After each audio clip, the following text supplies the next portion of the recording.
bench. You got to be sleeping somewhere. You got to be in some kind of a hotel or a flop house or boarding house. You got to be able to get there and so on. Well, anyway, she runs with that ball. And let's revisit 5 years ago, Petaluma, Sonoma County, California. John Carr is arrested having child pornography.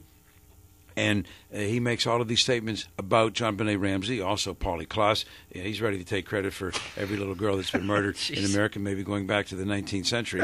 To Lindbergh, too. And, okay, so they contact the law enforcement authorities in Boulder, who contacted District Attorney Lacey, the same one, who now says, when she makes the charges against him and arrangements to bring him back, uses the word exigent. The exigent circumstance, i.e. public safety, we got to make this move. 5 years ago, when she was told the very same thing pretty much, okay, was there not the same exigency? Was there not the same need? Or did she think less about the safety of little girls in California than she did about little girls in Thailand in 2006? You get the point. What I'm saying is they muffed it. They blew it 5 years ago. They blew it now. And the reasons have to do with their mindset now and less on her part of a fixed mindset in 2001. AM News Talk 1360. Let's hold that break until after 3:30. Cyril Wecht is the guest. Now, I want to get into, well, a couple of quick things. Something we talked about on the phone. I know it's been discussed, I'm sure, with every interview that you've done. The guy was in Thailand. Couldn't they have legally plucked the hair from his head or surreptitiously done it? Because from what I've heard from the lawyers, they could have done that. They could have sent the thing to Colorado, do your 3-day test to find out whether this guy was or wasn't. Doug, although supposedly we're told he first said no to DNA testing, it is a matter of record that he acquiesced subsequently, and the DNA sample, the buccal swab, that's the inside of the cheek, even blood, could have been obtained, should have been obtained, even hand-carried by an emissary from District Attorney Lacey and brought back for testing. That's what I've said. There's no question. Why they did not do that, why she went out on the limb, the only explanation is, look, she's not an ignoramus. She's got to know what this means to her political future, to her professional career, and so on.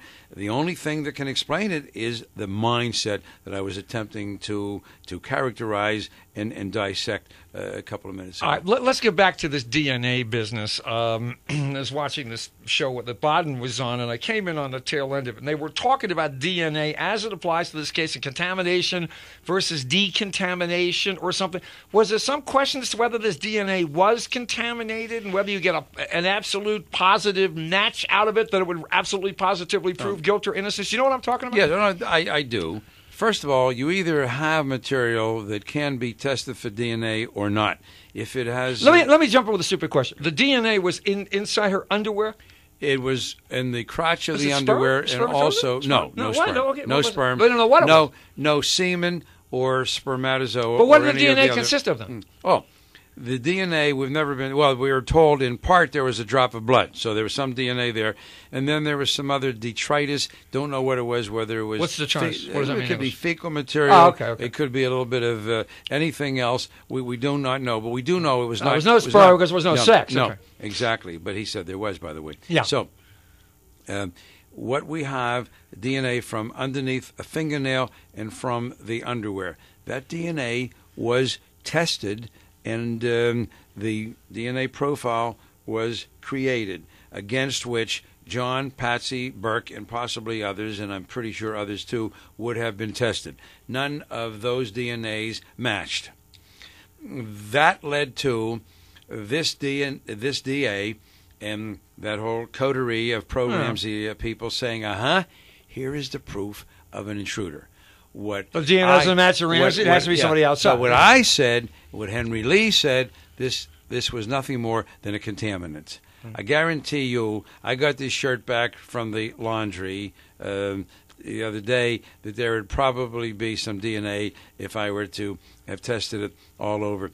When we shook hands and we embraced outside, there would have been some transfer, very likely, of DNA. It's a minuscule amount that's required, and the transference is accomplished with great facility.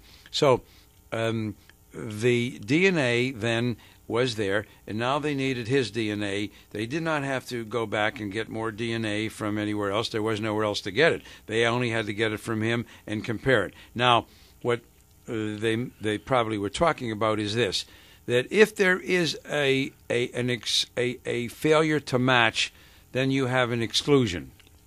You may not have the complete profile, but you have enough to say that there is an exclusion. In the same way, similarly, that could happen with fingerprints. Right. You might have a somewhat smudged fingerprint, but you could have enough loops and whirls to compare to somebody that you think is the guy that broke into the bank or whatever, and say, hey, that is not his.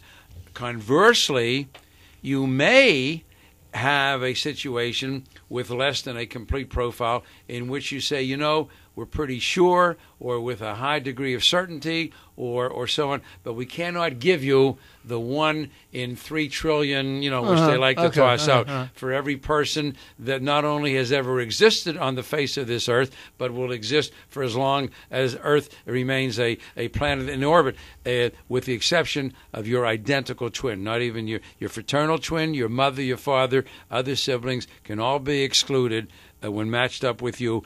Only your identical twin will be the same. So you may not have the kind of ideal positive match, but you don't need that for exclusionary purposes. I went back up and asked 2 questions. We have to break in about 4 minutes. I've heard different explanations on why the DNA wasn't obtained there.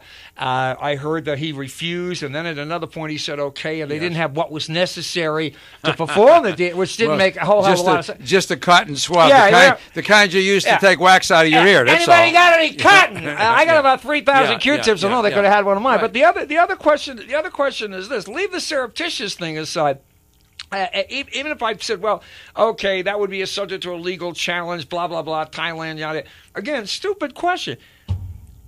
There are a couple of children, a couple of his kids. Now, the DNA would not have been a perfect match, but if they had taken DNA from one of those kids, wouldn't it have at least let them know if they were in the ballpark with this guy? Yeah, that's a good metaphor, in the ballpark. Yes, they could have done that, although that might have gotten a little legally cumbersome, going to the children, getting permission from the mother, and so on.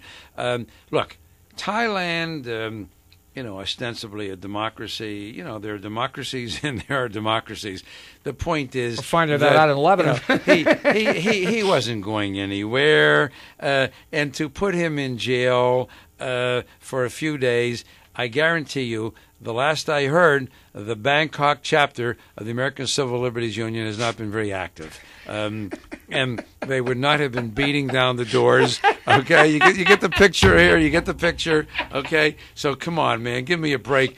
Nor what do you said? Hey, man, or is he some kind of 007? He was going to, while he was in Thailand, he would escape maybe, or sneak out and maybe go into a neighboring province of China, rape a couple of kids, and come back to Thailand and so on. Boy, if we don't get him off the streets, come on. This is ridiculous. They knew who he was, where he was, and they would have had all the cooperation in the world from the Thai police. Two quick questions.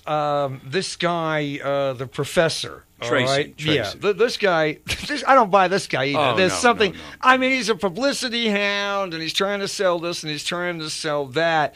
But the more I heard that guy, the more convinced I was that the other guy had nothing. It was almost like he was trying to sell you on this guy is the murderer, so I can write my book and make $1 zillion. He is one heck of a salesman. Yeah. He sold his documentaries, 3 in the past. I guarantee you there will be a 4th. He sold all of the emails to the district attorney. He, in a way, sold Carr in the sense of enticing him. He sold this guy in Paris that says, that he met Carr over there. Did you remember that one? Yeah. Sengdok, I think is the name, something like that. And that Carr told him about all this stuff. Tracy is, and with the British accent, as we know, when you speak English with a British accent, that already places you heads and shoulders above, right? Yeah. I mean, even the crispest Harvard presentation of English pales by comparison when you've got that British accent. You're right? If Hitler had spoke the King's English, he would have gone a lot further. I'm sorry to say. Cyril Wecht, by the way, have any questions on this? We're going to be talking for a while about it. 412-333-1360 is the telephone number. 412-333-1360, pound 1360 Verizon. Email is Doug at 1360WPTT.com. Stay close.